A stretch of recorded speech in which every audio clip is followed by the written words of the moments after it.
In 1971, an entire family vanished from their suburban Arizona home. Dinner left on the table. No signs of struggle.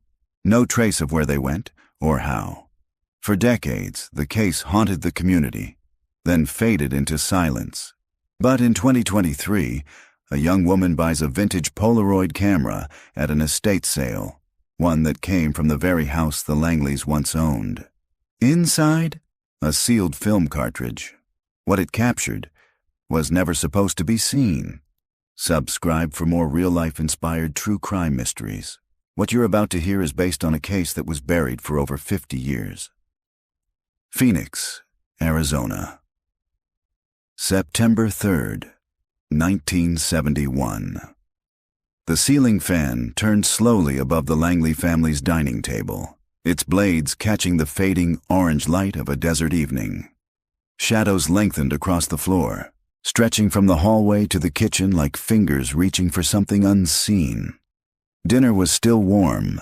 4 plates, roast chicken, canned green beans, and buttered rolls. The glasses were half full.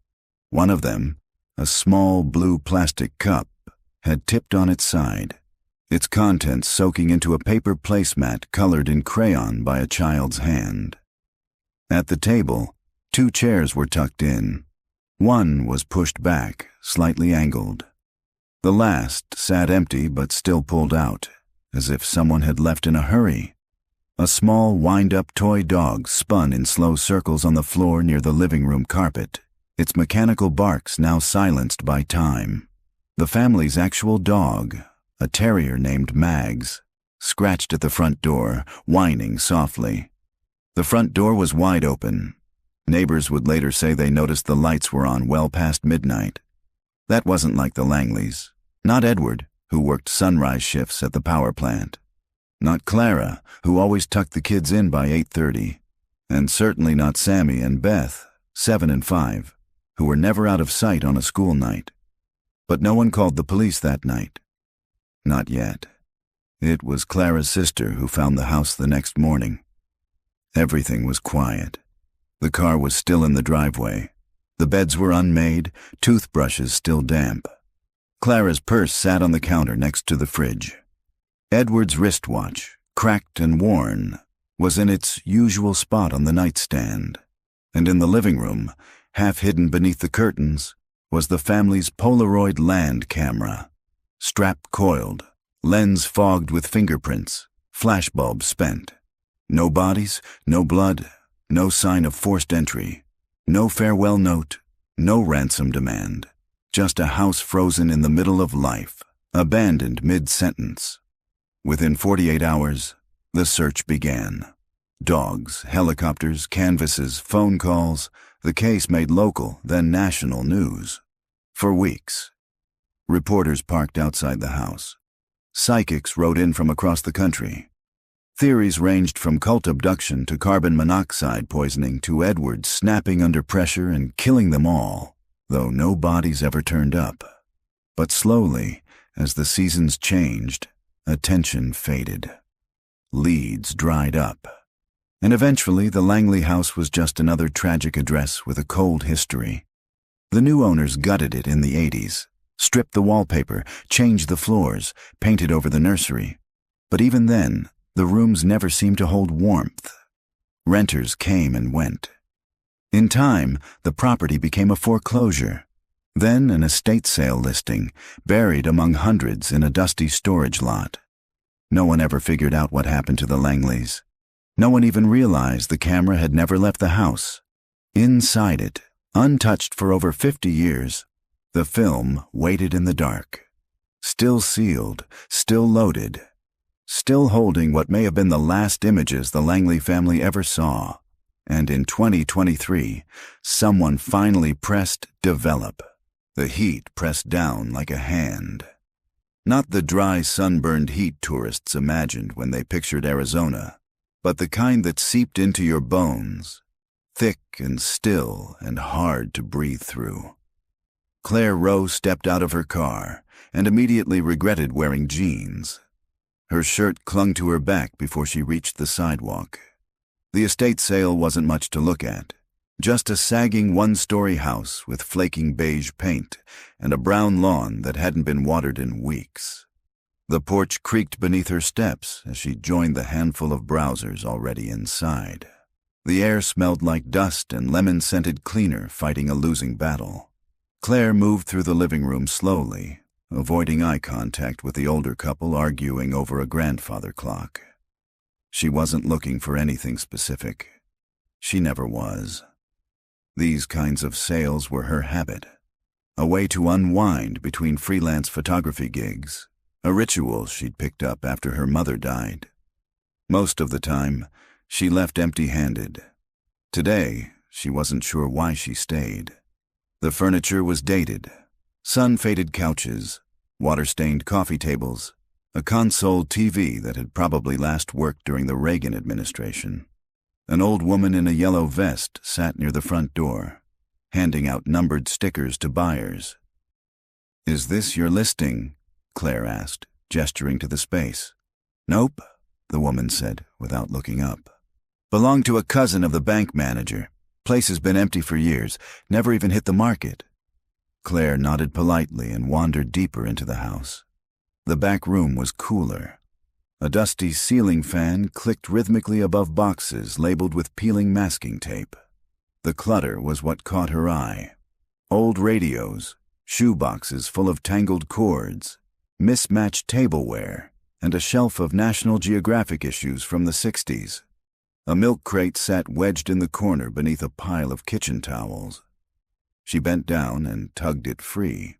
Inside, nestled among cracked picture frames and rusted cookie tins, was a camera, a Polaroid land camera model 210, heavy, cool to the touch, the kind her mother used to carry on road trips. Claire turned it over in her hands. The rubber grip was worn smooth, but the shutter button clicked when she tested it. It still had a strap.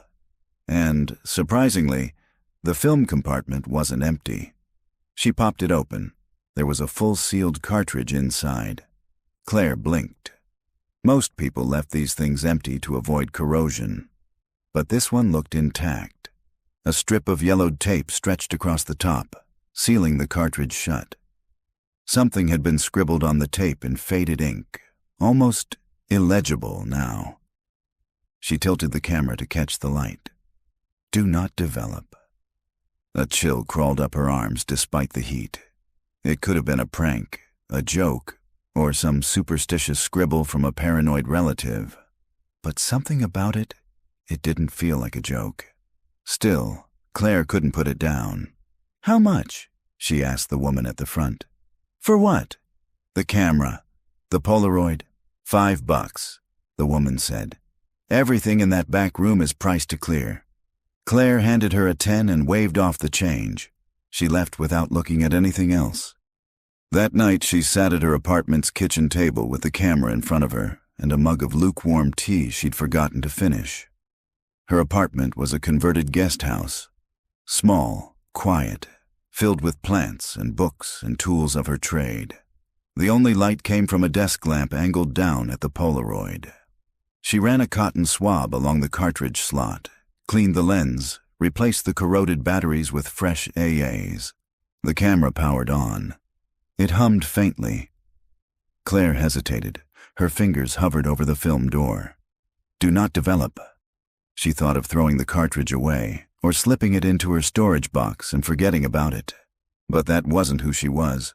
Her brain was already working the angles. If the film was usable, and that was a big if, it might hold photos from the late 60s or early 70s. Maybe it was nothing. Maybe it was gold. She peeled back the tape. The glue had hardened but gave way with a sharp crackle.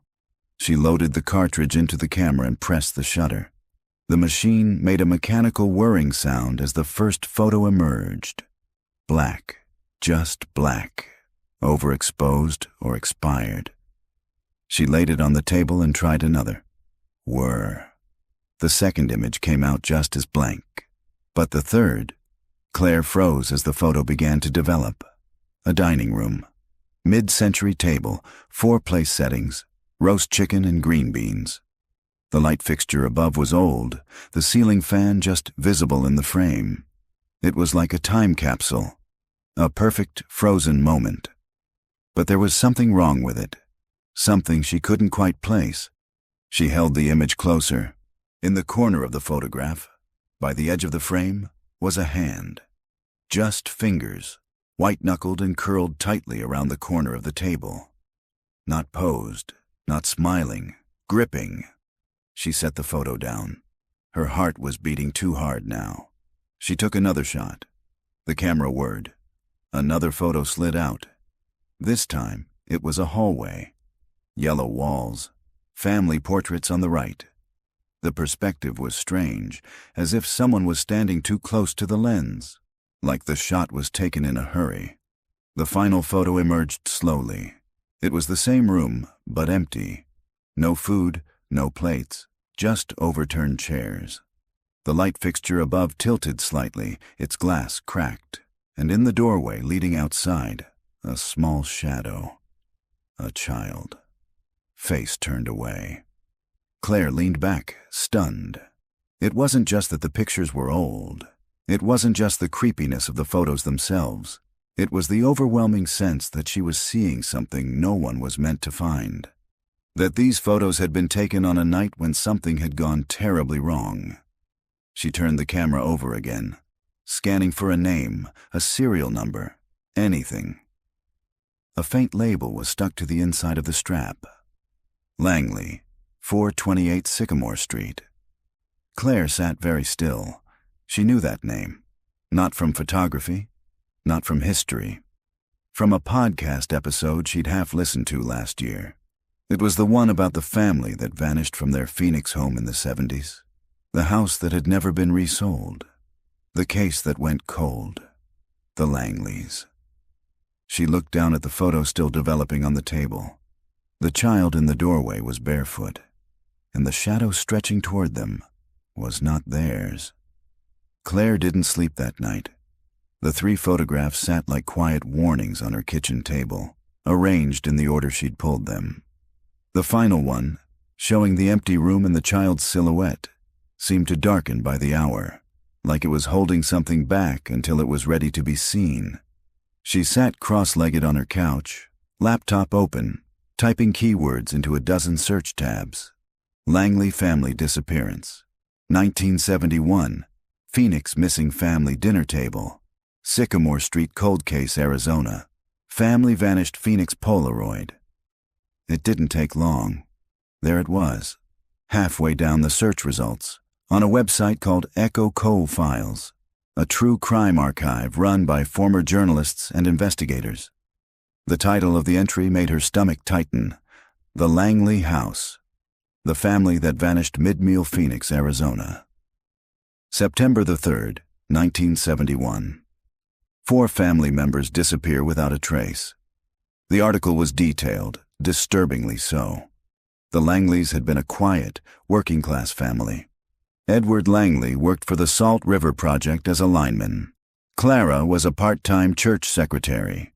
2 kids, Beth, 5, and Sammy, 7. No history of debt. No custody battles. No criminal background. The last confirmed sighting was at the grocery store around 4:30 p.m. A neighbor reported seeing Edward watering the front lawn around 6. By 8, the lights were on, but no one answered the door. By morning, the house was silent. Clara's sister found it just like the photos Claire had pulled. Food on the table, nothing touched. Door wide open. Police arrived within the hour. There were no signs of forced entry. No broken windows, no bloody footprints, no suicide notes. Just a home that looked like its inhabitants had simply stepped out of existence. The case spiraled quickly into the surreal. Rumors of cult activity. UFO sightings in the desert that week. A man who claimed he saw the Langley children walking along Route 17 with a woman in a yellow dress, but who later recanted after failing a polygraph. What struck Claire the most was the final paragraph. Among the household items found at the scene was a Polaroid land camera model 210. It was logged into evidence as inactive. The film compartment was empty. The camera disappeared from evidence storage sometime in the 1980s, most likely auctioned or discarded during departmental downsizing. The original chain of custody was never recovered. Claire leaned back from the screen. Her hands were shaking again. The camera she found was the camera from the case. She grabbed her phone and opened her notes app, jotting down everything she knew so far. It was how she worked, like piecing together a visual puzzle. She needed to see the timeline, map it out, trace every clue until something clicked. Then she paused. If she had the camera, if the film was original, that meant the photos she developed had never been seen by investigators. These were undeveloped at the time of the disappearance, which meant one terrifying thing. Someone, likely the person responsible, had taken them, then left the camera behind, assuming the film would never survive. It had. And now it was speaking. The next morning, Claire drove to the Phoenix Public Records office. The building was cool and gray inside, all vinyl tiles and humming fluorescents. She signed in, gave her ID, and asked for public access microfilm on the Langley case. The clerk, a woman in her 60s with sharp eyes and a librarian's gait, took a long look at her. "You a reporter?" "Photographer, working on a personal project." The woman didn't press. She disappeared into a back room and returned 5 minutes later with a box labeled Langley, E. Disappearance case number 71-9204. Claire slid into a viewing booth, fed the first roll into the machine, and began turning the dial. The old headlines blurred by. Missing family. Stuns community dinner table still set. But where are the Langleys? Police. No leads, no suspects. In vanishing case. She paused at one article from September 7th, 1971. The front page included a black and white photograph of the dining room, taken by police. Claire squinted. The shot was nearly identical to the one she had developed at home. Same angle, same lighting. But something was missing. In her photo, the hand gripped the corner of the table. In the police photo, that part of the table was cropped out entirely. She flipped to the report details. Several lines were blacked out. Note: film recovered in camera was blank. Possible light exposure. Camera logged. No further analysis requested. Object considered non-evidentiary. That made no sense. Claire knew how durable old film could be. Even if light damaged, fragments should have shown up. But someone had clearly written off the film. Or lied. She leaned back, staring at the screen, unsure if what she was feeling was adrenaline or fear. Something about this case had been deliberately buried. That night, Claire called her friend Dominic Tran, a forensic technician she'd met 3 years ago while shooting a documentary series on cold cases in Flagstaff. He owed her a few favors. "Are you sitting down?" she said after he picked up. "I'm literally slicing pizza over the sink. What's up?" "I need you to run a name through your system." Raul Dreyfus paused. "That's random. It's a lead connected to a missing persons case from 1971. I found photos, ones that were never logged." Dominic sighed. "You're serious?" "I have the actual camera." She heard his breath catch. "Okay, I'll check, quietly. But if it's an active investigation..." "It's not," she said. "It's ice cold. But now it's thawing." Later, Claire couldn't stop staring at the photo with the child. She took out a magnifying lens and examined the edges. The shadow behind the child. It wasn't smoke. It wasn't furniture. It was a figure. Tall, angular, unmistakably human, but wrong. The head was slightly too large for the shoulders. The arms, long, like the elbows bent the wrong way. The face was turned just enough to suggest features, but blurred beyond recognition. Not by motion, but by intent. Claire sat frozen in her chair for a long time. Then she did something she hadn't done in months. She pulled out her recorder and hit record. Log Entry 1, Langley House, Polaroid film recovered. 3 photos developed. First, dinner table, full meal, hand visible in frame. Second, hallway, partial blur, off-kilter angle. Third, room empty, child in doorway, unidentified figure behind them. Film appears original. Timestamps missing. Investigative materials from 1971 confirm similar room setup. Evidence suggests someone remained in the house after disappearance, possibly a 5th person never identified, beginning independent investigation. She turned off the recorder, and for the first time in her life, she felt like the photo had taken her picture back. Claire didn't leave the apartment the next day. The 3 developed Polaroids now sat in protective sleeves inside an archival box she used for high-value prints. But she couldn't stop looking at them. Every time she did, the 3rd photo, the one with the child and the shadow, seemed to shift just a little more, like it didn't want to be still. She spent the morning digitizing the images with her DSLR, adjusting light levels and contrast, running them through photo enhancement software on her laptop. She didn't add anything, just clarified the shadows, trying to tease detail out of the grainy film. It wasn't just a figure behind the child. It was a man, or something close to one. Broad shoulders, elongated neck, arms strangely rigid at his sides. No obvious face, just the suggestion of a mouth, slightly open. The figure stood halfway in the hallway, as if caught mid-step. It hadn't been posed. It had been caught by accident. The timestamp metadata was corrupted, of course. Old Polaroid film never had digital time signatures. But the dust on the lens, the streaks on the emulsion. Claire could estimate the shot had been taken at, or just after sundown. The final light before a house went dark. She opened a new project folder on her desktop. Langley, photographic evidence, raw, and started uploading the files. By noon, Dominic called.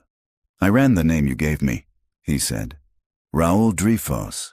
There's no record in any major state database. No driver's license, no arrest record, not even a DMV entry for the 1970s.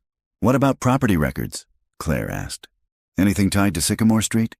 "There's one hit," Dominic said. "Deed transfer for 428 Sycamore in 1981 from county repossession to a trust named Desert Willow Holdings. The trustee on file? R. Dreyfus. So he took control of the property after the Langleys vanished?" "Looks that way. Might have been a shell name. I dug into Desert Willow Holdings. It dissolved in 1983. No tax returns, no business filings, just vanished." Claire's heart started to race. Dominic, if this guy staged the disappearance and then bought the house through a trust, it's not just suspicious, it's premeditated.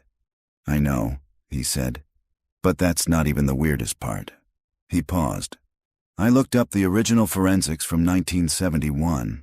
The film was logged as damaged, declared blank, but guess who signed off on the analysis?" Claire waited. "Detective First Class Vernon Dreyfus." Her skin prickled. "You think they were related?"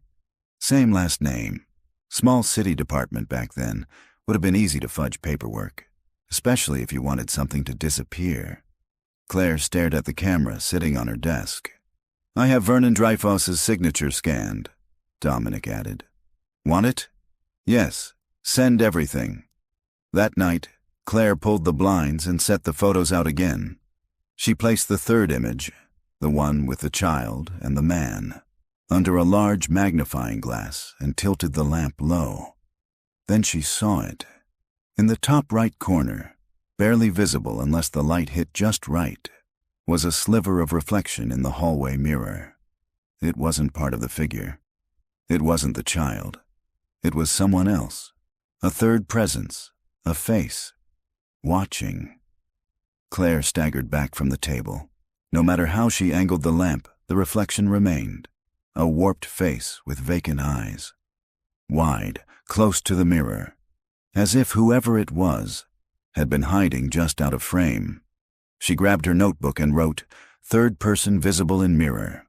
Reflection appears too high to be child, possibly observer or photographer. If Langley family is gone, Who took the final photo? She stared at the question for a long time. Then she circled it twice. 2 days later, she drove to 428 Sycamore Street. She hadn't meant to go.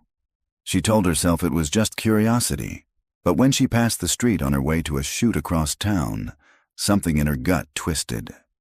She made a quick turn, parked, got out. The house stood exactly as it had in the photos. Single story, chipped white paint, overgrown shrubs choking the windows. A real estate sign hung crookedly on the chain-link fence, half covered in vines. For sale. Bank-owned property. No entry. Without agent, Claire walked the perimeter slowly, camera slung over her shoulder. She shot a few wide angles from the sidewalk, framing the front porch, the kitchen window, the cracked walkway leading up to the door. It was quiet. Too quiet. She moved to the side gate and found it unlocked. Slipped through. In the backyard, weeds stood chest high. A rusted swing set leaned against the fence. One of the chains hung loose, the seat lying flat in the dirt. The slider door was boarded shut. Claire raised her camera, but just before she took the photo, she felt it. A presence. Like someone was standing behind her. She spun around. No one, just dry grass and the groan of cicadas. Still, she didn't take the shot. Instead, she backed out of the yard, returned to her car, and locked the doors. As she pulled away, she glanced back through the rearview mirror. The curtain in the front window moved, only slightly, but enough to know it hadn't been the wind. Back home, Claire transferred her exterior photos onto her computer and began processing them. She zoomed in on the front window. The curtain had parted, and behind it, half hidden in shadow, was a face. Not a reflection. Not pareidolia. An actual face. Wide eyes, pale skin, the nose flat, almost pressed against the glass. She enhanced the exposure slightly. Her stomach dropped. It was a girl. Young, maybe 10 or 11. Not Beth. Not from the original photos. Someone else. Claire grabbed her notebook. Face in front window. Appears to be girl. Who is she? Why is she inside? She circled the entry, underlined it, then sat back, unable to breathe. If the house was empty, abandoned, then who was still living there? Later that night, Claire posted anonymously on an old cold case forum she used to visit back in college. She included stills from the photos, heavily watermarked and cropped to protect the originals, and asked one question. Has anyone connected the Langley disappearance to Vernon Dreyfoss, former detective? Any relatives? She didn't expect an answer, but by morning she had a private message. From Eyes Open, 1976. I grew up near Sycamore Street. I knew the Langleys. I also knew Vernon. You're not wrong to be digging, but be careful. People tried before. A local journalist in 1985. Woman from the college newspaper. Both ended up quitting or disappearing entirely. This isn't a story. It's a burial site. I can meet you, but only in public and only during daylight. Claire stared at the message, heart pounding. She typed back, name a place. The diner smelled like bacon and floor wax. Claire sat at a corner booth with her camera bag beside her and a recorder in her coat pocket, turned on and running. She watched the front door with growing nerves, scanning each person who entered. She hadn't told anyone where she was meeting her source. She'd deleted the forum message thread as soon as they'd agreed on the place.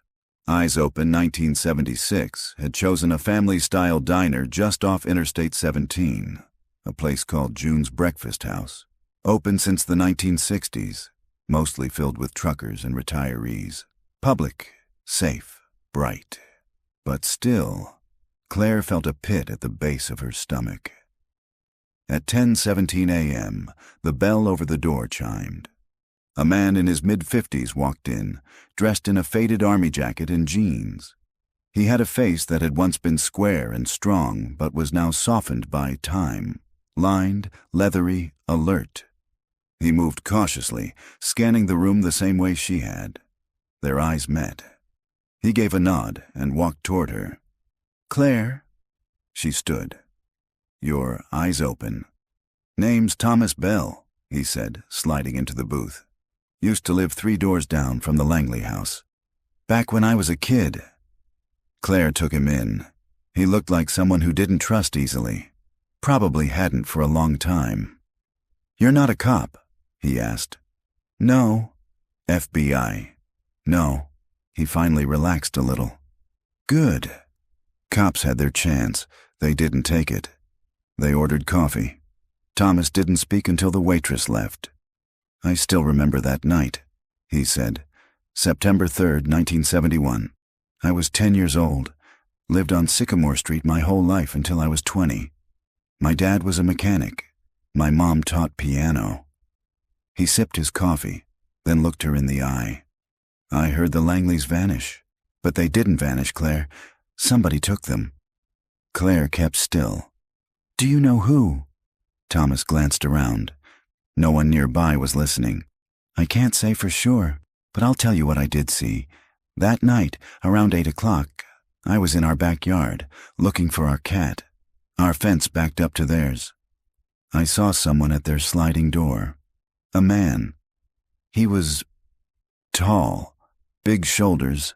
I thought it was Mr. Langley at first, but then he stepped into the porch light." He looked away. "It wasn't Edward." "What did he look like?" Thomas didn't answer right away. "You ever see someone and just know something's wrong? Not because they're doing anything, just because of the way they feel in a space. This guy didn't walk like he belonged in that house. He moved slow, deliberate, like he was acting, but didn't understand how people are supposed to move." Claire's throat was dry.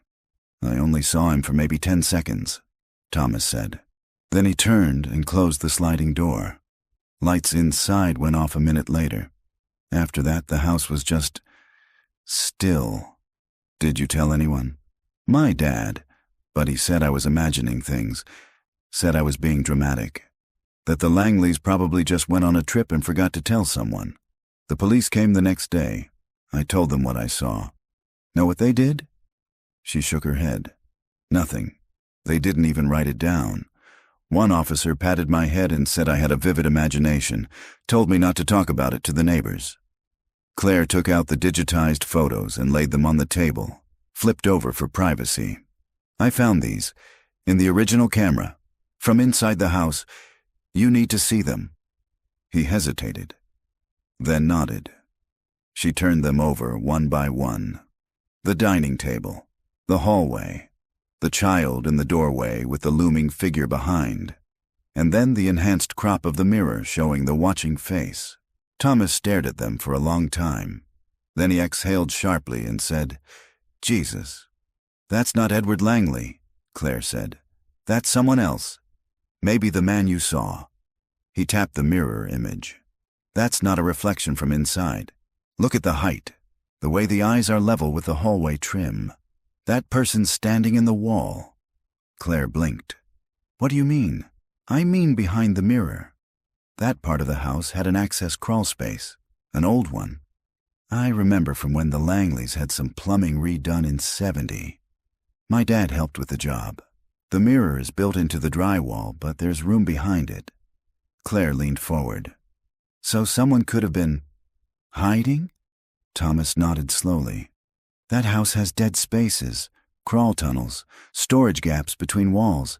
It was built cheap and fast in the '50s. It's like a honeycomb in there." Her mind raced. The child in the photo wasn't just in danger. They were being watched from multiple angles. Claire lowered her voice. "Do you know anything about Vernon Dreyfus?" Thomas looked up sharply. "I haven't heard that name in years." "He was lead detective on the case.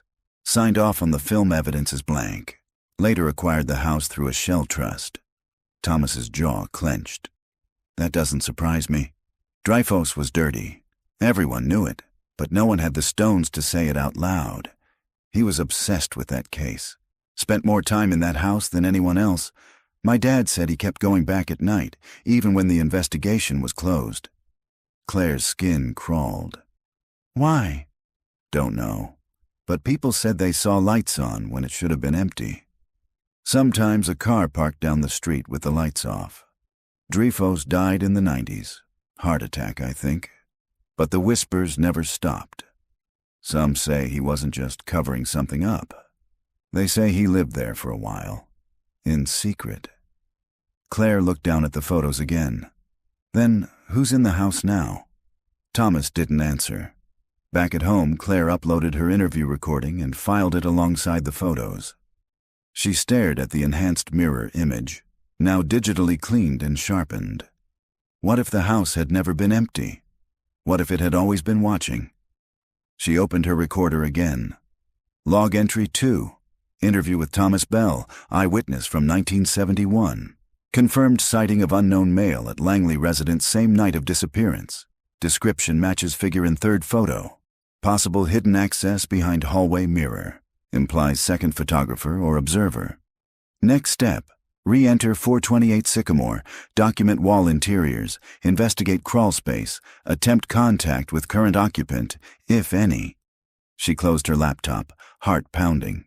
Then she packed her flashlight, gloves, and camera. Because if the answers weren't in the photos, they were still inside the house. Claire waited until just before dusk. She parked 2 streets over from Sycamore, changed into dark jeans and a black hoodie, and a packed light. Just her camera, a small LED flashlight, latex gloves, and a crowbar wrapped in a towel. She told herself this wasn't breaking in. It was reclaiming evidence. Something had happened in that house, and if the system wouldn't chase the truth, she would.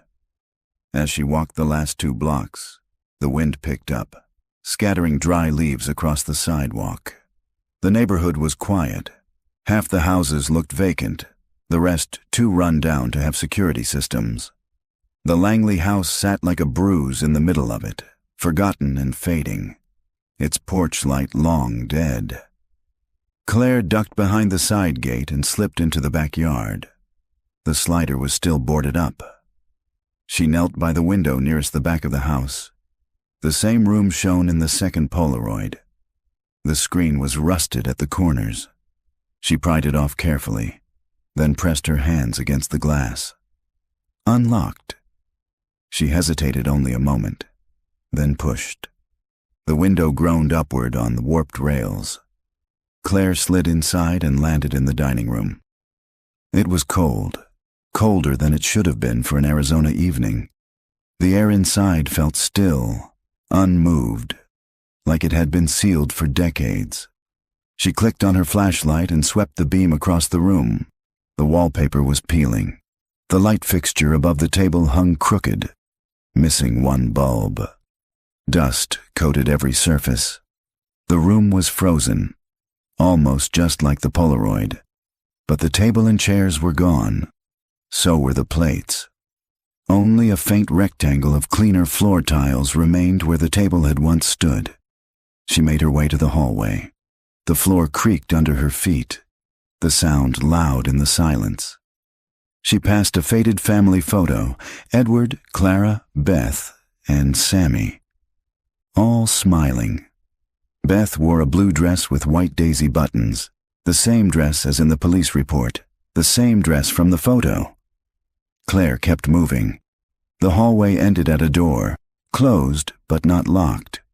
She pushed it open. It was a bedroom. Pink wallpaper, sun-faded and peeling.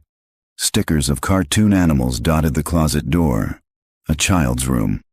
The window had been painted shut, and the room smelled of old fabric and dry air. She turned back toward the hallway, and stopped.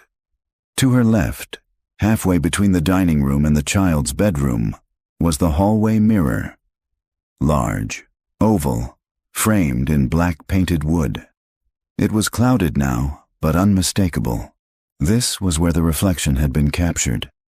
Claire reached out and touched the glass. Cold. She knocked. Hollow. She stepped back and examined the wall. A faint seam ran around the mirror's frame, just wide enough to suggest it wasn't flush with the drywall. She pressed along the edges. One corner gave way. A panel popped loose with a quiet snap. Behind it, darkness, a crawl space. Claire slipped on her gloves, pulled out her flashlight, and crouched down. The opening was tight, maybe 3 feet tall. She angled her headlamp and slid in on her stomach, pulling herself forward on her elbows. The space stretched behind the walls like a narrow tunnel.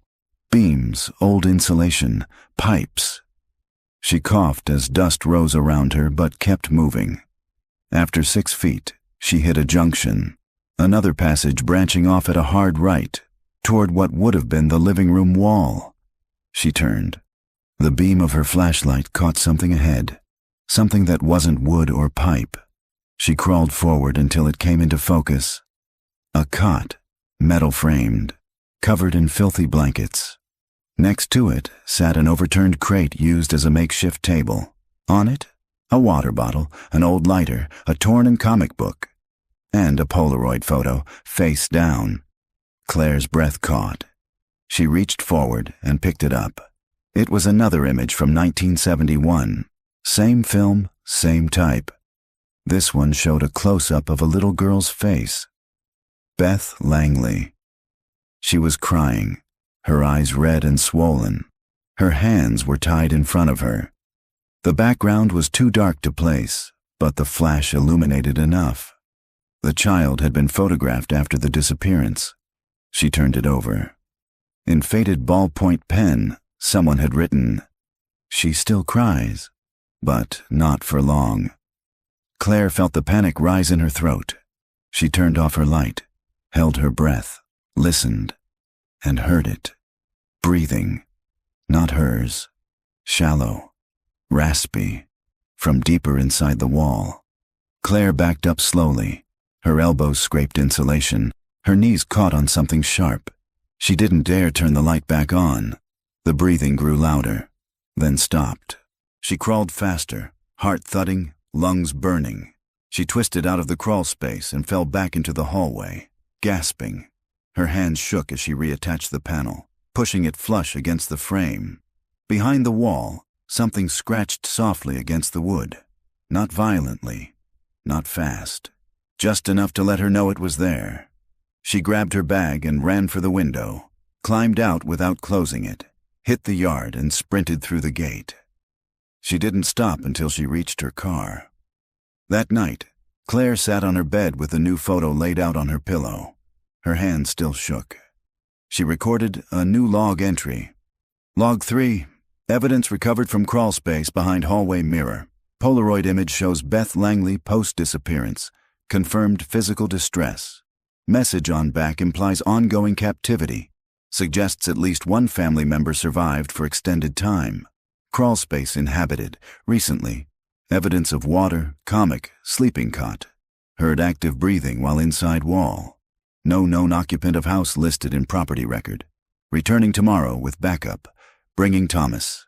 She closed the recorder, and then locked every window in her apartment. Claire didn't sleep that night. She sat at her desk, replaying the sound in her head. The low, steady rasp of breathing from inside the crawl space. Not animalistic. Human. She'd heard enough to know the rhythm of lungs. Not panic, not fear. Someone had been watching her. She stared at the Polaroid photo of Beth Langley lying on the desk under a sterile reading lamp. The image was clearer now, cleaned up through Lightroom, clarified but not less disturbing. Beth's hands were bound with coarse rope. Her hair had been cut unevenly. The lighting was harsh, the kind used in basements or closets. A flash with no diffusion, but it wasn't just the girl. Claire had zoomed in. In the left side of the frame, behind the child, near her shoulder, was the soft curve of something metallic, almost hidden behind shadow. The corner of a camera lens. Someone had taken a picture of the photographer. She called Thomas Bell just after sunrise. "I need you to meet me. 10 a.m. sharp. You okay?" "No," she said, "but I think I found where they were kept, and I wasn't alone." There was a pause. "Send me the address again," he said. "I'll bring a pry bar and a crowbar, just in case." They met at a gas station near the Sycamore neighborhood. parked Claire's car behind a shut-down dry cleaner, and walked the remaining blocks in silence. Claire had brought her camera, gloves, flashlight, recorder, and a new item. A handheld Geiger counter, which Dominic had mailed overnight from Flagstaff. Not to check for radiation, but for electrical activity and magnetic interference. Anything odd behind the walls. "I don't want to be surprised again," she told Thomas. "You won't be alone this time." They entered the house through the same window. Inside, it was just as cold. The smell was stronger now, something faintly organic, like mold or mildew, mixed with the lingering musk of old insulation. Claire led him to the hallway. "This is it," she said. "The mirror, the hidden spaces behind this panel." Thomas examined it, nodded, and carefully pried it loose.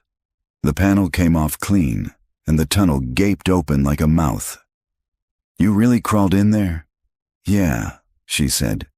"And something was in there with me." Thomas clicked on his flashlight. "Let's confirm."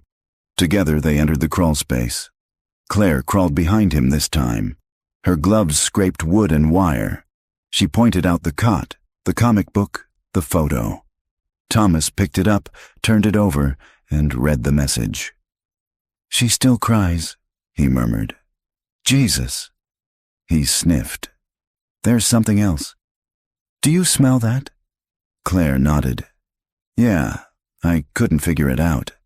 Thomas pushed farther, rounding the corner where the tunnel branched. He shone the flashlight ahead and stopped. "Claire," he whispered. "There's more." She crawled up beside him. Ahead, in the narrow space behind the drywall, were boxes, stacked 2 high, 3 wide, nearly blocking the passage. Someone had used the crawl space like a storage unit. Claire's heart pounded. They pushed 1 box forward. Inside, film cartridges. Dozens, all vintage, all unopened, all labeled in small, spidery handwriting. September 1971, hallway not developed.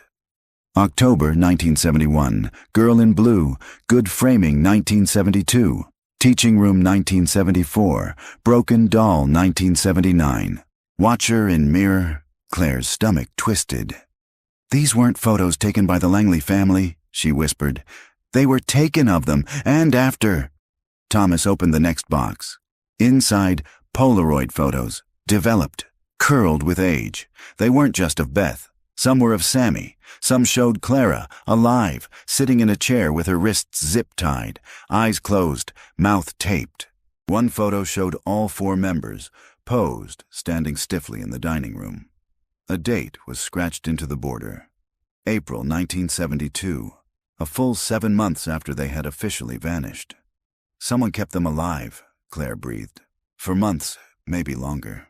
She flipped through the stack. Some images showed strange environments. Concrete walls, narrow bunks, metal doors. A basement, a fallout shelter. Others were worse. One image showed Beth sitting beside an older woman Claire didn't recognize. Both wore matching blue dresses. The girl looked glassy-eyed. The woman's face was turned away. Another image showed cameras, dozens of them, stacked neatly in a wooden cabinet, all different models and ages. All pointed toward a chair in the center of the room. A setup, a studio. Whoever did this, Thomas said, they didn't just hide the Langleys. They documented them. They pulled out the 3rd box and found audio tapes, reel-to-reel cassettes marked with handwritten labels. Session 4, obedience. Beth learns the mirror game. Clara interview, she cries again. Claire stared at them in horror. He recorded everything. She took a photo of each box, carefully labeled and documented everything. Then she paused. "What if this isn't all?" she said. "What if the crawl space connects somewhere else?" Thomas scanned the area. "There," he said, pointing. "That side wall runs parallel with the garage. There might be a false wall on the other side." They backed out slowly, returned to the hallway, and opened the door that led to the attached garage. It smelled of rot and old paint. Cobwebs hung from the ceiling like drapes. The back wall was uneven. sloppily painted over. Thomas ran his fingers along the molding. "Help me." Together they pushed. A soft pop of air escaped as the false panel gave way. Behind it was a narrow storage space, and in the center, a camera, mounted on a tripod, pointed toward the wall, a light above it, a red button beneath the lens. Claire stepped closer. It was recording. The light was on. The battery was full. A wire ran from the base into a power outlet built into the wall. "Someone's been here," Thomas said. "Recently." Claire examined the camera. She touched the button. The light blinked off, the red indicator light. Now dark. Her heart dropped, because for that light to be on, someone had been recording them the entire time they were in the house. They fled. No photos, no more searching. They climbed out the same window and didn't stop until they reached the street. Claire had one hand on the recorder the whole way. Later, back in her apartment, she documented everything. Uploaded photos, marked the GPS metadata, saved copies in 3 encrypted drives. Then she sat in the dark, shaking, because whoever had lived in the Langley house hadn't just captured the family. They'd been waiting for someone else to find it. And now, they had. Claire didn't open the footage until the next morning. She'd slept on the couch, her laptop balanced on her knees until the screen dimmed. She kept the apartment dark, the curtains shut tight, every door locked. The Polaroid photos and film boxes were stored in a fireproof safe she'd bolted to the floor the week before. And still, she didn't feel safe. She woke up just after 5 a.m., the sky still dim outside, her mouth dry. The memory card from the tripod camera burned a hole in her mind like a hidden infection. Whoever set it up had wanted to watch. She just didn't know if they still were. Claire made coffee, took a deep breath, and powered on the external reader. The files loaded quickly. Old interface, no password protection. A folder marked simply /rec/inside, 12 video files. Time-stamped, all recent. The most recent one was dated 2 nights ago. Claire opened it. The screen went black for several seconds, then static. Then an image appeared. Her, entering the hallway, crawling into the wall, leaving the frame. Then, minutes later, crawling out again, disheveled, breathless, stumbling down the hallway in panic. The audio was faint, but present, her own breathing, her voice. "Oh, God." The next file showed her and Thomas, re-entering, speaking quietly, crawling together into the crawl space. Claire paused the video. Her face was clearly visible. So was his. They'd been watched from the moment they entered, watched by someone who hadn't stopped recording. The earlier files were worse. One dated from 3 weeks ago showed a different woman. Younger, blonde, dressed in hiking gear. She came alone, entered through the same window. She held her phone up like she was live streaming, but she didn't speak. Claire fast-forwarded. The girl moved room to room, stopped at the hallway mirror, touched it. Then, jump cut. The screen cut to static for 6 seconds. When it returned, the girl was sitting in a chair in the dining room, motionless, staring off screen. Her hands were in her lap. Her mouth was moving, but no sound came out. She didn't blink. Claire rewound, re-watched. The time code proved it. There were 6 minutes of missing footage. Cut manually, erased. And whoever filmed it had restitched it to resume mid-sentence, as if nothing had happened. Claire opened another file. It was empty. Just a blank room, a still hallway. But every few minutes something subtle shifted. Like the angle changed, like the camera itself had moved. She opened one more. The camera faced the hallway mirror. At 2:03 a.m., a figure passed behind the glass. Not reflected, not lit. Just a flicker of motion behind the wall. Then another flicker. Then 2 pale hands, small, childlike, pressed softly against the inside of the mirror from behind. Claire slammed her laptop shut. An hour later, she met Thomas at a park near the freeway. Neither of them wanted to go to the house. Not yet. She brought a burner phone, the Polaroid prints, and a USB drive with the camera footage. "I've seen the videos," she said without preamble. "He's watching the house in real time." "From inside?" "I don't know. Maybe not anymore. But recently, yes. There's footage of us, footage of others. He's still recording." Thomas wiped his face. "This is more than just obsession. He's feeding on it." Claire handed him the USB drive. "I need to do something bigger," she said. "This can't just stay on my hard drive." "You mean go public?" "Not yet, but soon. I want backup first." Real proof. Thomas paused. "You know what I remember about the Langleys? They were good people, quiet, kind. Edward helped fix my dad's truck when it stalled during a storm. Clara used to bring us leftover pies." Claire looked down at the photo of Beth. "I think someone kept them in that house for years, then moved them, and I think the person who did it is still nearby." Thomas frowned. "Vernon Dreyfus is dead." Claire nodded. "But what if someone else picked up where he left off?" That night, Claire posted anonymously again on the Cold Case forum, this time with a blurred image of the second Polaroid, the hallway photo. She included an edited version of the reflection.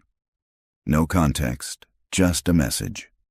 "For those still watching, we see you now. And we have your film." The reply came 5 hours later. From a new user, Shuttered Eyes 1973. "Then you know where it ends. Go back to the cellar, behind the water line, under the crossbeam. One last roll remains." Claire reread the message 6 times. She hadn't posted any details about the crawl space, or the mirror, or the basement. Whoever sent that message had been in the house recently, and they were giving her a lead, or bait. The next morning, she and Thomas returned to 428 Sycamore. They brought masks, gloves, headlamps, and bolt cutters. The side window opened without protest. The air inside felt heavier now, like something knew it was being hunted. They went straight to the garage. The far wall was damp. A thin copper water line ran through the dry wall near the floor. Beneath it, just where the message had said, they found a loose section of wood beam, softened by time. Claire pried it back. Inside, a cloth bundle tied tight. She pulled it free.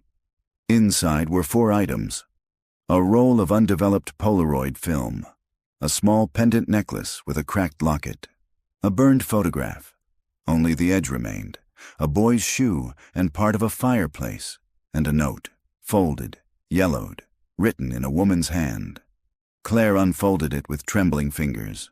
"To whoever finds this, we are still here. He won't let us leave. He makes us pose. He makes us lie. He says if we smile, he'll bring food. If we scream, he turns off the lights.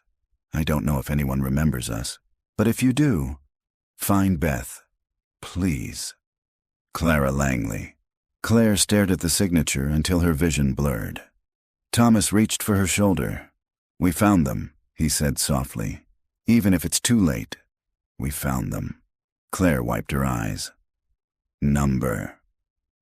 "We're not done, because if Beth's still alive, he might still have her." And somewhere, waiting to be developed, was the last photograph. Claire drove straight from Sycamore Street to her friend Dominic's lab in Flagstaff, 4 hours north and 5,000 feet higher.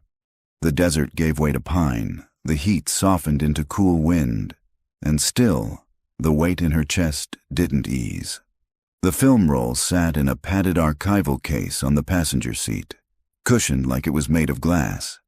It was still sealed, unopened since at least the 1970s. The cloth bundle had reeked faintly of smoke, and the burned photograph tucked beside it haunted her. The partial image of a shoe, a fireplace, and scorched paper curling at the corners. Something told her that wasn't just any photo. It was a warning. She didn't call ahead. Dominic owed her more than one favor, and he wouldn't ask questions. He worked out of a university basement lab used for restoring fire-damaged documents and fragile negatives, mostly for the archives department. She parked, grabbed the film, and went inside. Dominic raised his eyebrows the moment he saw her. "Claire Rowe, I should start charging you rent. I need your best scanner, a controlled darkroom, and maybe moral support." He glanced at the case in her hand and the expression on her face. He didn't ask. "Room 3, let's see what you've got." Inside the lab, Claire pulled on gloves and laid the cartridge on the table under a clean light. She moved carefully, treating the thing like it could detonate. It was a Polaroid 108 pack, extremely rare. The chemicals were likely unstable, and the film could be degraded beyond use. But there was a chance. Claire gently peeled the paper seal. The hiss of dried adhesive gave way, and the roll inside gleamed dull silver in the light. "Still intact?" Dominic asked, watching from the corner. "Surprisingly," she said. She loaded it into a restored camera, the same model as the one from the Langley house, and pressed the shutter. The camera made its mechanical whir. A photograph slid out into her hand. Black, expired. She laid it aside and tried again. Another whir. This one developed slowly. Not black, not empty. She turned it toward the light. And froze. It was Beth Langley, but older. She stood barefoot on a concrete floor, wrapped in a blanket, her face half-shadowed. A small chain dangled from her right ankle, barely visible near the floor. Behind her, the outline of a fireplace, the same one from the burned photograph. Claire's voice was tight. "This is post-1971, at least by a decade. She survived," Dominic whispered. "He kept her alive." Claire shook her head. "Number not just alive. He raised her." She developed the next shot. Beth again, sitting at a table, a Polaroid camera in front of her. But she wasn't looking at it. She was looking past it. Toward someone, toward whoever was holding the real camera. Her expression was blank. Not afraid, not angry, just resigned. "Next one," Dominic said. Claire pulled the third photo. A blurry image of a man's back, tall, wearing a black shirt. He was standing in front of the fireplace, hunched over something. There were shelves behind him filled with film boxes, photo albums, and what looked like IDs, passports, laminated cards, names. Claire leaned in. "I need a loupe." Dominic handed her a magnifier. She studied the shelves carefully, squinting at the IDs. One had the Langley surname, another Charlotte Lee, a third Wendy Stone. Different names, different faces, all young women, all with the same distant eyes. "Claire," Dominic said, his voice suddenly strained. She looked up. He was pointing at the next photo developing on the tray. It showed Claire herself, sitting in her car, taken from a high angle, recent. Her hair was pulled back. She was on the phone. She remembered that moment. It was outside the grocery store 2 days ago. Her throat closed. She hadn't seen anyone nearby. No one had approached, but someone had been close enough to capture her through a long lens. They were being watched. Still. Dominic started sealing the photos into sleeves. "This is serial. It's organized. He's documenting everyone who gets close. You're next." "No," Claire said. "Beth is." Dominic looked at her, confused. Claire pulled out her phone, scrolled to the photo of the girl in the window. She opened the enhanced version. "Remember this? From 2 weeks ago. The face in the Langley house. The one we thought was a girl. I've run it through facial matching. You know who she most resembles?" She zoomed in, placed the Polaroid of adult Beth beside it. Same eyes, same cheekbone curve. "It's her." Dominic blinked. "But she'd be in her 50s. Claire nodded slowly. "So it's not Beth. It's Beth's daughter." Claire pulled out her recorder. Log 4. Subject identification. Final undeveloped film confirms Beth Langley survived at least into her mid-20s. Images indicate continued captivity and eventual adaptation. Subject shown with camera, possibly forced to document others. Multiple IDs visible in background, suggests wider operation. Latest image in roll appears to be surveillance photo of myself, taken 2 days ago. Conclusion: the man behind the camera is still alive, still watching. And Beth's child, presumably born in captivity, remains in the Langley house. She turned off the recorder. Dominic stared at her. "What do we do?" Claire's answer was instant. "We go back." The sky over Sycamore Street was flat and gray when Claire and Thomas returned. They parked 2 blocks away. No cameras this time. No bags. Claire wore a fitted jacket with her audio recorder tucked deep in the inner pocket. Thomas carried nothing but gloves and a roll of duct tape, just in case they had to force entry again. They stood across from the Langley house for a long minute in silence. It was quiet. Still. Just like before. But someone had been in that house recently. Someone had taken Claire's picture. And someone, maybe Beth Langley's daughter, was still inside. They crossed the street and walked around the side. The gate was unlocked. The back window, now familiar, opened with a groan. Claire climbed in first. Thomas followed, his boots crunching over dead leaves scattered on the floor. Inside, the house felt warmer, lived in. The dust wasn't quite as thick. The scent of rot was fainter. A hallway light was on, dim, yellow. Claire looked at Thomas. "That light was off last time." He nodded once, jaw tight. They moved carefully down the hallway. Claire stopped in front of the mirror. She touched the frame, warm, then movement, behind the glass. Not a shadow, not imagined. A hand, pressed gently against the other side. Small, pale, not dirty, not afraid. Claire whispered, "It's her." The hand didn't move. Claire spoke softly. "I know you're there. My name is Claire. I'm not here to hurt you." A flicker, just the edge of a face in the reflection. A girl, 11, maybe 12. She had Beth's eyes.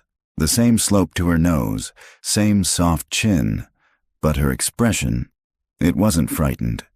It was expectant, like she'd been waiting. Thomas stepped forward. "We're here to help," he said gently. "We've seen the pictures. We know what happened here. You don't have to stay." The girl blinked slowly. Then she mouthed something.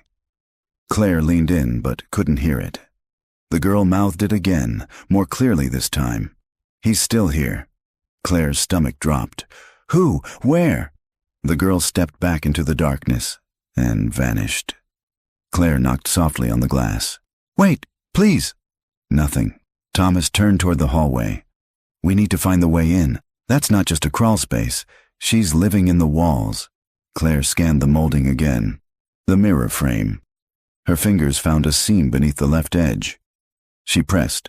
A panel shifted open. Behind it, a door. Small, wooden, hand-built. A latch rusted nearly shut. Thomas pried it open. Inside, stairs, descending. They led down into the cellar. The air changed as they stepped inside. Colder, wet, heavy with mildew. They descended the stairs slowly. Claire flicked on her flashlight, the beam cutting through thick shadows. The cellar was larger than expected, 20 by 30 feet, reinforced with concrete and wooden beams. Along the walls were shelves, crates, cabinets, a mattress, a space heater, a plastic tub of clothes, a bed of blankets in the corner. Someone lived here. Thomas whispered, "This isn't abandoned?" "She's been here recently." Claire moved toward a shelf lined with books and notebooks. Most were filled with drawings. Simple pencil sketches. A girl in a dress. A woman tied to a chair. A man with a camera. A mirror. A hallway. Each sketch was labeled in a child's hand. She flipped one page. "Mama cries too loud." Claire stopped. She flipped another. "I hide when he comes. I hide in the wall." And another. "He says I am the camera now." Suddenly, a footstep. Upstairs. Claire and Thomas froze. Another footstep. Heavier. Claire killed the flashlight. The cellar dropped into pitch black. The sound came again.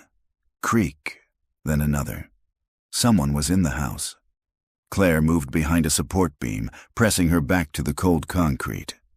Thomas ducked beside a shelving unit, silent. The footsteps came down the hall, then stopped above the stairs. For a long moment, silence. Then, a voice. Low, male. "You shouldn't have come back." Claire's skin went cold. The voice was deep, measured, calm. "Do you think I don't know who you are?" he said. "You walk into my house. You touch my things. You steal what isn't yours." A pause. "Beth taught me how to spot people like you. Curious, hungry. You don't want truth. You want a story." Thomas looked at Claire, his eyes wide. "Go," she mouthed. "Now." She reached slowly for her recorder, clicked it on silently in her pocket. The voice continued. "She tried to run once. So did her daughter, but the house keeps them, like it keeps me." Another pause. "She's mine." Then, a door slammed upstairs. Footsteps, running now. Away.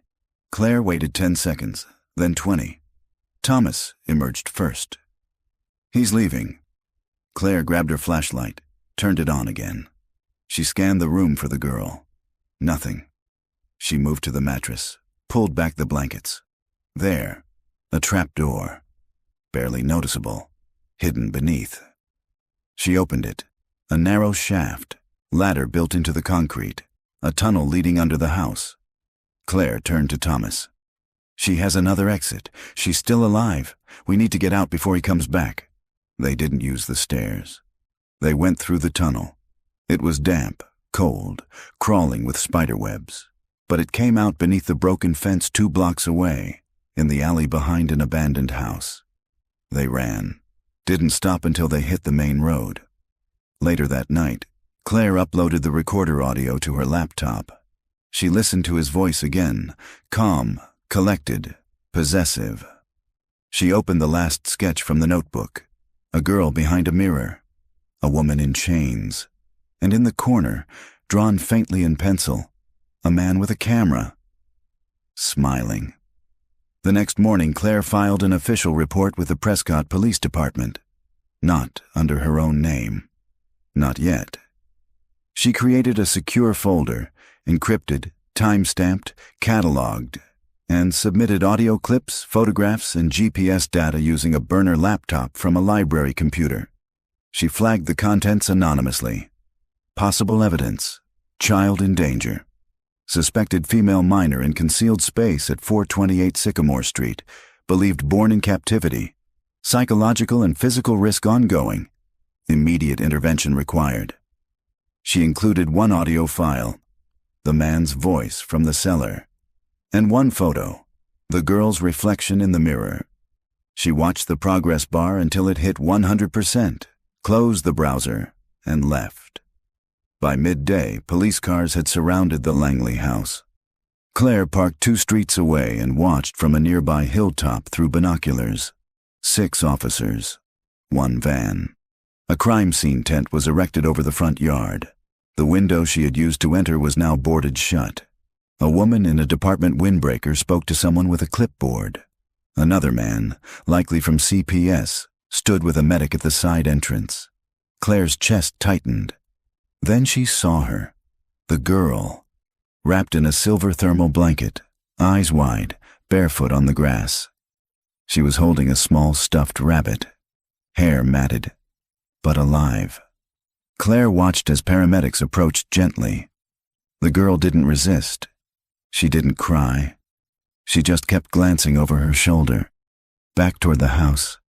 Later that evening, Claire met Thomas on his porch. "I saw them bring her out," she said. "She looked like Beth." Thomas nodded slowly. "Did you hear what they found?" "No. They're calling it a survival bunker, but it was more than that. They found 3 rooms, all hidden beneath the house, connected by reinforced tunnels, cameras, journals, food stores. A studio Claire's stomach turned, and a burned mattress, chains on the floor. What they believe was a confinement room. She had been kept there, Claire. That man, we don't even have a name yet, he raised her in total isolation. Claire looked down at her notebook. And Beth. Thomas hesitated. They're still looking, but there were blood traces in the deepest room, old, stained into the concrete. Claire closed her eyes. I think she died down there. I think he buried her beneath the house. Or worse. Thomas said nothing. Claire spent that night digitizing the sketches from the basement. Each one a testimony. She filed them in a folder marked Witness, Child of House. Some drawings told of meals in silence, of being taught to speak only when spoken to, of being made to reenact photos from old Polaroids, posed like her mother, posed like others. She recorded another log. Log 5. Police have recovered an unidentified female child from the Langley residence. Child appears to be Beth Langley's biological daughter, based on photographic and genetic indicators. Forensic search confirms presence of confinement rooms, torture equipment, audio evidence submitted. As of tonight, perpetrator remains unidentified. Possible connection to Vernon Dreyfus still under investigation. Next objective, locate Beth Langley's final resting place. She ended the log and stared at the blank screen. Beth's voice had never been recorded, her face frozen only in photos. But her daughter had drawn the truth. The next morning, Claire received an encrypted message. From Shuttered Eyes 1973. You saw her, but not him. Basement wall, south corner. There is a cabinet. Behind it, the original negatives. Claire didn't wait for Thomas this time. She drove to the crime scene perimeter, parked, and walked until she found the right officer. She held out her press credentials. I'm not here to interfere, she said. But I have information. There's something in the basement, behind the south wall. The officer was reluctant. Then Claire said the name, Langley. 5 minutes later, she was escorted inside. The house no longer smelled of mold. It smelled like chemicals, from the evidence team. Air purifiers ran in the hall. Plastic sheets covered the furniture. Yellow tape marked every room. Claire stepped down into the cellar once more, this time with gloves, a badge escort, and 2 detectives standing nearby. She moved to the southern wall. There, she said. The cabinet was bolted to the cement. 2 men helped her pull it free. Behind it, flush with the concrete, was a narrow slit. One of the techs reached in with a hook, pulled out a sealed box. Inside, dozens of negatives, all dated, all marked. Claire flipped through them. Photos of Beth, Clara, Sammy, Edward. Photos of other women, other girls, hundreds of frames. And at the bottom, wrapped in wax paper, one final image. A Polaroid of Beth Langley, dead, face up, her hands folded on her chest, a bouquet of pressed violets laid across her ribs. A handwritten caption, Final Exhibit, the quietest she ever was. Claire held the photo with shaking hands. That was it, the last moment, the truth, the closure no one wanted, but needed. She left the house an hour later. The girl had been taken into protective custody. No name given, no statement made, no word on the man. Claire suspected he was gone, like Dreyfus. Like the others, swallowed up by systems too blind or too broken to act. But Beth was no longer a name in a report, and her daughter no longer lived in the walls. That night, Claire uploaded her final episode, a podcast titled simply, The House in the Photograph. She included the voice, the photos, the drawings, the tape from the crawl space. She redacted names, blurred faces, but she told the truth. And by morning, the world was listening. Claire's podcast hit 1 million downloads in 3 days, not because it was sensational, but because it was real, raw, human. She didn't dramatize the story. She didn't beg for attention. She simply told the truth. How a family disappeared in 1971. How a photograph reemerged 52 years later. How a daughter, born in silence, watched the world from behind a mirror and waited. Claire left out names, protected the girl. She didn't say where the Langley house was, but she included one audio clip, just 18 seconds. A girl's voice, quiet, echoing through the recorder. He said I came from pictures, but pictures don't hug back. That one line spread across the internet like fire. Forums dissected it. Advocates amplified it. Survivors of captivity, of abuse, of loss. They reached out to her by the hundreds. But not everyone believed. Some called it fake, a performance. Others said she'd fabricated evidence, staged the crawl space. One email simply read, "Truth doesn't come from ghosts." Claire ignored the noise. She knew what she'd seen, what she'd heard, and what the girl had drawn in charcoal, over and over again. The man with the camera. The authorities officially released only part of the case. They acknowledged the discovery of a child inside a sealed portion of a condemned home in Prescott Valley. That she was nonverbal at first. Malnourished, but stable. Estimated age, 11. DNA linked her to Beth Langley. The report avoided the word captive. They avoided the word project too. But Claire knew better. The girl hadn't just been locked away. She'd been raised under surveillance, programmed to reenact, taught to mimic the same poses her mother had been forced into, again and again, until the images repeated like scripture. 2 weeks after the raid, Claire was invited to speak with Agent Miriam Calder, a federal profiler brought in after the photographs surfaced. Calder wore a brown suit and no jewelry. Her office had no decorations except for a single framed newspaper clipping of a solved child abduction case from 1983. She offered Claire tea, which she declined. Then she got to the point. We believe the man behind the camera was not Vernon Dreyfus, but someone who worked with him, possibly inherited his material, possibly even his methods. Claire nodded. There were dozens of names in those negatives. Some had dates well into the 1990s. This didn't end with the Langleys. No, Calder said. And we're investigating that now. She paused. Would you be willing to consult? Claire blinked. Me? You found her? Calder said. You made the noise we couldn't. That child was weeks away from starving. Your work gave her time. Claire felt her throat tighten. She said nothing. Calder slid a photograph across the table. It was one of the burned IDs from the studio shelf, partially intact. Claire stared at the name. Wendy Stone Dobb, 1977. Disappeared from a rest stop outside of Tucson in 1985, Calder said. Never found. We believe she may have been housed in the same system, same cellar layout. We think Beth may have been forced to care for her. Claire swallowed. So she wasn't alone down there. Calder shook her head. None of them were. That night, Claire sat on her balcony under the stars and stared at the quiet street below. She hadn't gone back to Sycamore Street. She couldn't. But she had the drawings, the tapes, the voice, and the names.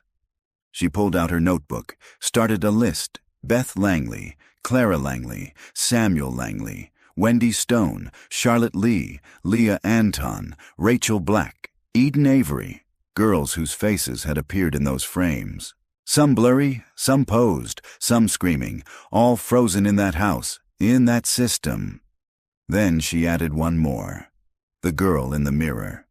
No name yet, no birth certificate, no fingerprints on record, only drawings and silence. But she was real, and she had survived. Claire recorded a new episode, not for the public, just for herself. Log 6, Names in the Dark. There is a girl. She's out now. She wears different clothes, eats hot food, but her eyes are still scanning doorways. The man who raised her may be gone, but the rooms remain. There were others. Names on film, faces in drawings. This wasn't a single house. It was part of something larger, and someone, somewhere, is still watching. But now, we are watching back. She ended the recording, then added one final entry to her list. Watchers. No address, no face. Just the word, and the promise that this story wasn't done yet. The girl sat quietly in the therapy room, her feet tucked beneath her in a patch of sun. She didn't speak much yet. Sometimes she answered with nods, other times with pencil drawings. They'd given her a notebook, blank pages, no lines. Today she had drawn a window. Through the glass, a woman was reaching in, arms outstretched. A camera hung at her side, unopened. The girl had drawn herself on the other side of the window, reaching back. Above the image, she had written just one word, found. Claire stood on the other side of the glass, the real one, a two-way mirror between her and the child. She didn't wave, she didn't cry, she just watched. The therapist beside her spoke softly. "We've started calling her Lily. Is that her name?" "No," the woman said. "She won't give us one, but she liked it when we said it, so it stuck." Claire nodded. The room was warm, bright, toys scattered on the floor, soft music in the background, a far cry from the concrete cellar she had lived in for years. "She's drawing more now," the therapist added. "Every day, and yesterday she asked for colored pencils." Claire smiled faintly. "She's coming back to herself," she said, "or maybe finding who she was supposed to be." 3 weeks later, Claire received a package in the mail. No return address. Inside, a VHS tape, a pair of gloves, and a single Polaroid photograph. It showed the side of a different house, a boarded window, faint handprints on the inside of the glass. She played the VHS tape on an old deck at the university archive. The screen was static at first. Then, a basement. A woman tied to a chair. The date in the corner, 1986. The name scrawled at the bottom, Wendy Stone. Claire watched for 6 minutes, then stopped. She placed the tape in an evidence bag, took it straight to Agent Calder's office. "They're still out there," Claire said. "This wasn't one man. It was a network." Calder looked grim. "We think you're right. And now we have our first traceable location, Tucson." Claire nodded. "I want to be involved." "You already are." That night, Claire recorded her final episode in the house in the photograph series. Log 7. Exit frame. The girl from the cellar has a name now. She walks in daylight. She draws in color. But her past still lives in the shadows. Rooms lined with cameras, corners taped with secrets. Beth Langley died beneath her own house. But her daughter lived.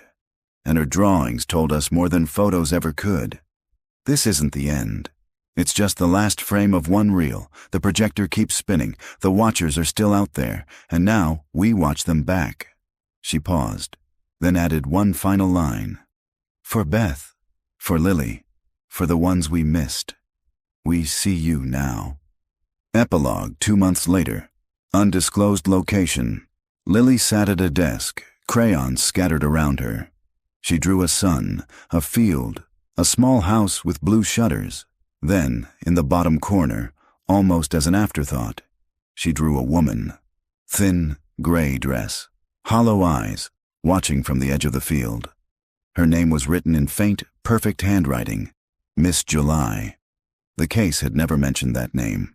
Claire would see the drawing the next morning and freeze, because in the photo archives recovered from the crawl space weeks earlier, one of the photo boxes had been labeled July Series, Initiation. And next to it, in another child's drawing, Miss July always smiles. The frame widened, the mystery deepened, and the house still stood.